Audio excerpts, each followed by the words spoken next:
The living room in this new layout's a little bit the way my Uncle Gary describes me. It's a little bit bass-ackwards.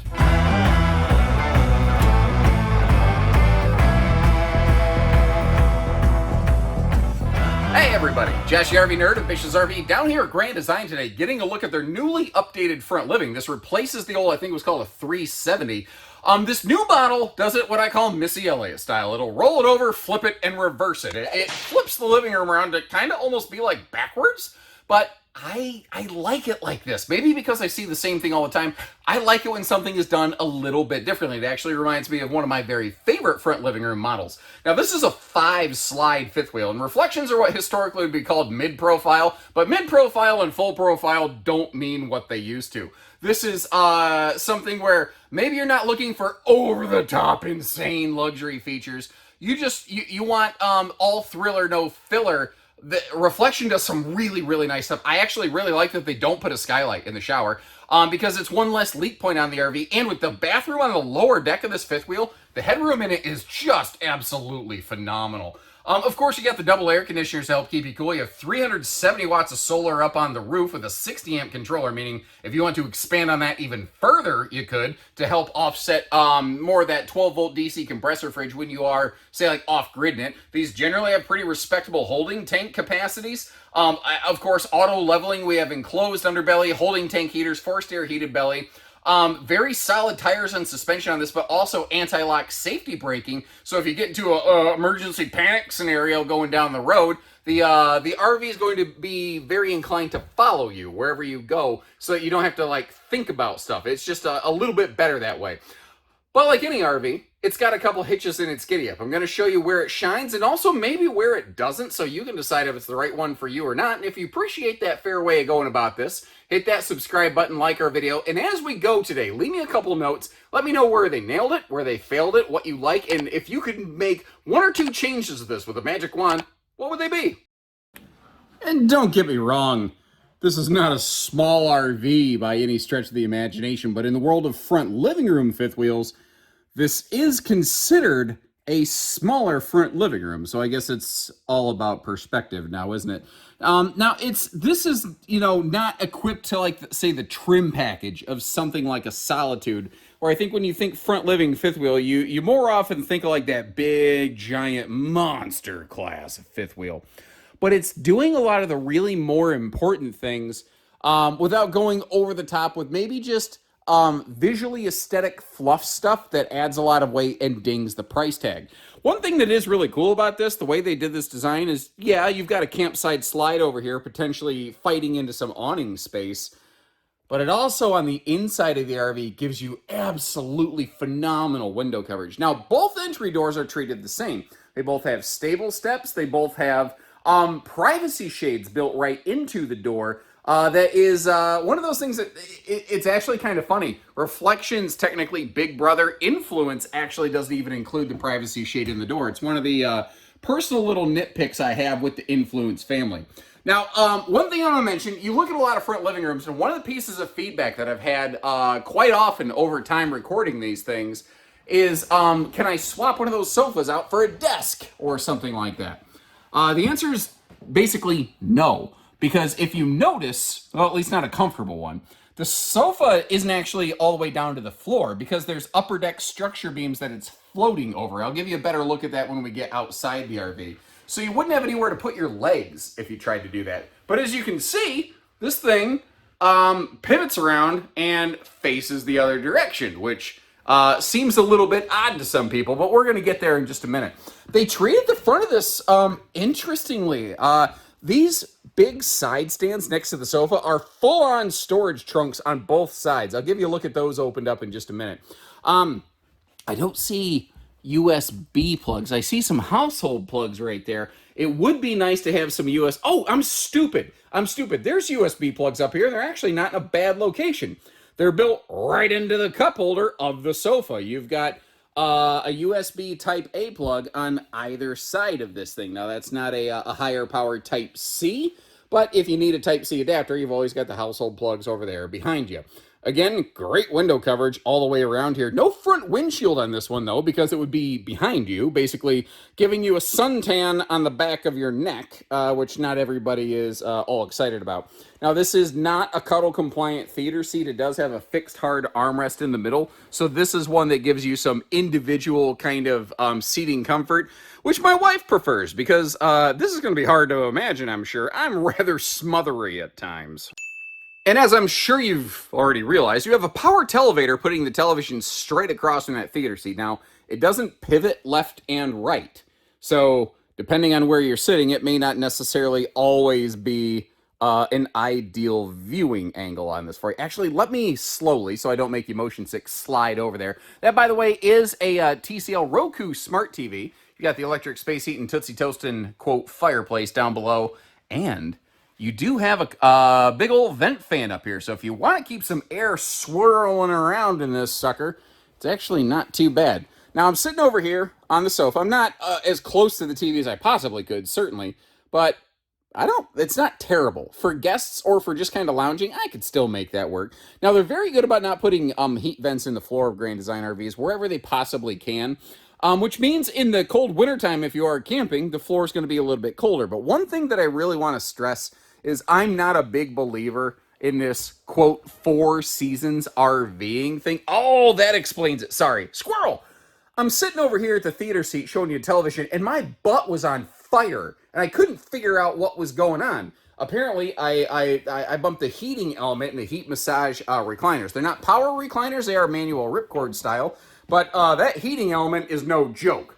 Now, if you're watching a lot of my videos, you may have seen the North Point 382 Flurb, their front living.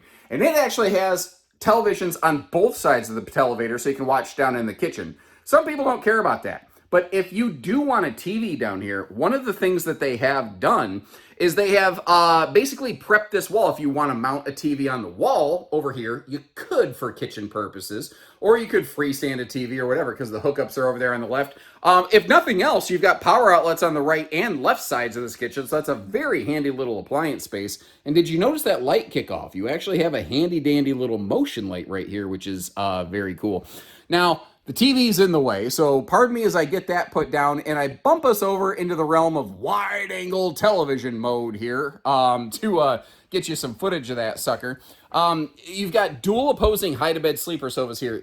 There's just a little bit of a gap between them, so they're not exactly, one big giant mega bed, but they're pretty close to that. Where I think this is cool is I look at this RV and I say, okay, this is primarily made for couples use. But where this could be really neat is if you have like a teenager and they're probably going to be done camping with you in a couple years, you might really consider a front living room fifth wheel like this, because at night they sort of have their own private bedroom up here. Not totally, but they can flop open their own hide-a-bed. They've got the TV to entertain themselves at night, as long as they keep the volume down or whatever. Although one of the cool things on Roku TVs, you can get the app on your phone, which is free. You can pop in your headphones or AirPods or whatever, and you can private listen to those suckers. So, they could be up here kind of doing their own thing in the evening hours where you're back either outside or in the rear private bedroom. And then after a couple years when they grow up and move out, well, now you don't have to buy a whole new RV. Or what if sometimes you have some grandkid guests or something like that? Like, this is an RV that can actually do some decent guest-friendly capacity. You may notice, too, on the lower deck here in the kitchen dining area, they are floor flush, carpetless slides on both sides of the RV. So there's no like annoying toe stubber, kitchen kicker, or anything like that. And I really appreciate, as a big clumsy oaf, how they rounded out the kitchen island corners like that, so that, it's not jabbing you in the hips or anything. You do have a 12-volt DC compressor fridge right there. You've got 370 watts of solar on the roof to help offset that, and you could expand on that a little bit. That is a residential-sized microwave. It's not convection. It probably doesn't show up very well on camera because my camera tries to light balance everything. There's a couple areas like in the front living room or over here in the little kitchen cooking hutch. I love the symmetry on this, by the way, especially with the power outlets down by counter level. What I'm getting at, I'm sorry, it's a little dark for my personal preference. That's something that I have noticed is a little bit of a trend on several different reflection models. There are times where it's like, I really would have liked it if they put one extra light here or there, but it's nothing. None of that stuff is ever going to stop me from camping by any stretch of the imagination. Now, in case you're curious, if you crack that little sucker open right there, that's where your main control panel is located. And they had to get a little bit creative with this kitchen storage, but one of the things I'm going to give them credit for is very often when you start getting into the realm of front living room fifth wheels, you very often do not get a dedicated kitchen pantry. And this one does not suffer from that potential defect. Now, this is not a butler pantry model. This is not a bath and a half model. It's just a traditional single one bathroom fifth wheel model. But I like what they're doing. I really love that double wastebasket under the sink, by the way. And it even has a Sir Mix-a-Lot double-up silverware drawer that I was not expecting whatsoever. They've done some, again, really smart things here without going to that insane, over-the-top, quote, luxury fifth wheel budget price point, all that kind of stuff. Now, they weren't the first to do what I'm going to call the Franken table over here, where it's got like a floating bench and a pair of chairs. They were definitely the ones that made it a little more popular in today's market. You don't have to use that bench. As you saw, you can slide that sucker out of the way. You could throw it on the burn pile, although if you don't want it, I think they're cool. I could use that in my basement at my house. But it's there if you want it. You can always, I guess you could take it upstairs too for, in the upper deck in the living room if you wanted. And just in case you're curious, just like you saw in the living room, you do have another one of these big XL vent fans here in the kitchen. What's interesting is I think when we get into the bathroom, I think we actually drop down to the dollar store 4-inch fart fan and they stop using the Fajita Friday fume fighting fans. Probably because it's a smaller room. It has less cubic foot of air to move around. That's just an estimation that I have, not a guarantee. Just a theory. Anyway, moving on back here into the bathroom space. One of the cool things about a lot of front living rooms like this that don't have some elevated upper rear deck like some of them do is they have insanely tall showers. Take a look at this. I'm a little over 6 foot myself. And until I stood on my toes with my long arms, I couldn't touch the ceiling. And because it's so tall, and Reflection does this quite a bit actually, it just has no skylight. It doesn't really need a skylight for headroom as a result, so that removes a massive potential leak point right there. But they do put a light above the shower so you can see what you're doing. What is nice is they still included some linen space here. One of the things I was a little worried about, though, between that cabinet and that towel bar hanging down, was I going to have room with my stupid long legs and long body and everything sitting on that toilet? So I parked myself down there, did my toilet selfie champion routine, and I was very pleasantly surprised with what I found. I found absolutely no issues with headroom or legroom or elbow room or anything around there. That was a one-piece fiberglass shower, by the way. And just in case you're curious, I'm at a really bad angle to display it over here. So I got you some bonus footage on the right side of the screen. You've got some nice drawer space going on here and a great spot for a wastebasket under that bathroom sink. That right there is something that a lot of manufacturers, I feel like, miss. They very often forget to give us a wastebasket space in the bathroom. Now, once again, remember, we do have privacy shades on both entry doors. I'm going to talk a little bit more about this when we get outside. I do want to mention while we're looking over here, you see that black circle? That is a magnet pad for the opposing pocket sliding door so that it can help stay shut. Now, if you want a little more privacy, you could probably add like a little U-latch to the wall, but keep in mind, this is a laminated wall. So anything that you screw into this, there's nothing for the screws to really bite into except the interior sheet of Luan. It's going to be very light duty. If somebody wanted to rip that out of the wall, they really probably could. So, I don't know. I guess just kind of keep that in mind. I think, man, it's been a while since I checked, but I think second air conditioner is still optional on here, but I cannot possibly imagine seeing a fifth wheel this size without a second air conditioner installed. 60 by 80 queen bed, I believe, is standard. We're looking at the optional 70, was it 70, 72, something like that, by 80 RV king bed right here. One of the hiccups with a lot of beds in slides is they just don't really offer opportunities for bedside stands. So a lot of people go, why don't they fix that? Well, if you notice, the entire slide box is occupied by the bed. If you wanted to go wider, like have a king bed and bedside stands, you would have to lengthen the entire RV. So to get a very basic, modest 6-inch side stand on either side of the bed, you'd have to extend the RV a foot. And in an RV like a fifth wheel reflection, every foot that you add is probably going to add, I'm going to say around $1,500. It adds up so insanely quickly. So those become the most expensive side stands you've ever seen. So you're getting a nice little peek at me over here. I'm trying to keep my shoes off the bed so you can get a look at what's straight across from you right there. Cracking open all that, giving you a look at the storage. You've got a couple basic closet spaces, some nice dresser space below it. Of course, you do have more storage going down there below the bed that's easy lift, some cabinet storage above the bed, but then beside the bed, this is what might make or break it for some people. That is where your washer dryer prep is located, but most people don't actually install one. Most people want washer dryer prep, but they don't actually use it. So that's going to be your extra closet space that I think on a big fifth wheel like this for long-term use, more people are going to want to use and enjoy. I also really like how they made sure they put that light switch not right behind the sliding door. I've seen so many manufacturers make that little mistake and oversight right there. I think all we have left to do on the inside anyway is close the slides up for road mode, but I'm looking at this and it may not be terrible. All right, so don't get me wrong. It's not like this is the best travel access you've ever seen, because it's not. It's not even close. But as far as front living room fifth wheels go, which historically have two things for travel access, they usually have jack and squat, it's not terrible. From the front door, we can get to our fridge. Not our freezer, but our fridge. And it's going to have a little bit of what I call two-stage travel access, which obviously it's not ideal. But if you're going down the road and you need to make a quick little emergency potty stop, the fact is the other entry door will jump you right inside right here. And again, it's not ideal when the slide is closed. They don't test and rate their bed slides to be used when they're closed, so I can't promise you if you can do it. But depending on what you need to do, if you're a little bit smart in how you pack, maybe you put like a couple travel jackets or something right here if the weather changes on you. You know, you do have a couple things that are readily available. So is it fantastic? No, absolutely not. But in terms of comparatively to front living rooms, it's not bad. Now, taking a look at the weights and the measures here, one of the things I really want to point out is that, when the RV is empty and dry, 2,600 pound hitch weight.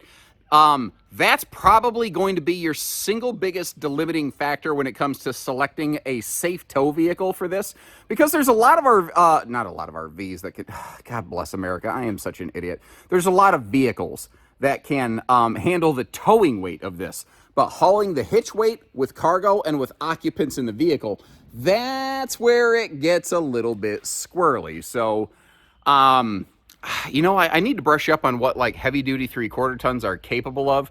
But my thought here is like, I don't know that you need to go big mega heavy duty diesel dually. I'm thinking if he had like a single rear wheel 1 ton gasser, something like that would probably be a really awesome fit. Maybe a heavy duty like 3/4 ton gasser. And it sounds funny that I say that. Something a lot of people don't realize is that because diesel trucks weigh more, because the engine weighs a lot more and costs more, you can actually get more payload capacity on a lot of 3/4 ton gassers that are built for some pretty heavy duty towing. So I don't know, maybe keep all that in mind. There's no necessarily one specific answer, but there might be a couple different things there. The enclosed docking center, that's pretty common fare for fifth wheels nowadays. Our lower deck slides, those are rack and pinion, but you may notice Reflection has, they've totally gone away from Schwintek slides. They're doing slim rack slides on anything in the upper deck. So those opposing sofas, the bedroom slide in the back, those are all slim rack slides, not Schwinteks now. But this is another way to show you, like, your upper deck structure beam is right here. That's why the sofa slide is mounted up. That's why you can't really like try to put a desk there. I think we talked about that inside a little bit. We are all prepped and ready for a full observation camera suite. And something that if you got eagle eyes, you might have noticed in that pass through was the fact that this actually has factory standard tire pressure monitoring, not even just prep. Again, we've got a 60 amp MPPT charge controller, which is frankly one of the largest, size charge controllers I've seen on a factory standard solar package in an RV this size. Up on the roof, you have 370 watts of factory standard solar. And with that charge controller, you should be able to slap a second one of those panels on there and get pretty much the full effect of that sucker. before you have to start, grabbing a scalpel and performing electrical surgery on this thing to expand it any further. Now, this thing is large enough. They actually do run a 6-point electric auto leveling system on this. And something else I really like, because these baggage doors are under the living room slides, they swing open sideways, but they still give it a magnet. So it's not going to flap around. In the, oh, that, sorry, squirrel. I saw something shiny. They got some lights under the slide right here, so you can actually still kind of see what you're doing over here in the campsite of the slide. That is a smart piece of equipment right there. What is hanging down? I should probably know this. I'm not actually exactly sure what that is. Is that just like a dog leash latch? Apologies. Normally I try to have my P's and Q's in order before I hit record, and I try not to do it live Bill O'Reilly style, but today I got caught off guard. So, I ain't perfect. Anyway, now this is a big, heavy 4-step stable step system. But if you notice inside, it does have that little gas strut for the kind of easier operation. And I don't know if I mentioned this inside, but you see how you've also got, like, if you do have a pet with you and they scratch the door because it's time to go outside or whatever, it's got the little screen defender on it. So the little 4-legged furry family members, they're not, tearing up the screen door on you. Jumping to the other side of the slide here, you don't see where it's specifically slide awning like prep, but typically those can still be applied. And notice how they're still doing a wider door for even that back hallway, bedroom, bathroom kind of door. Now, sometimes people ask me, how are you supposed to manipulate the shade on these things? Well, this is what you got to do. You have to come outside, close the screen door, climb up the steps, adjust the shade, and then you can do whatever you want with it.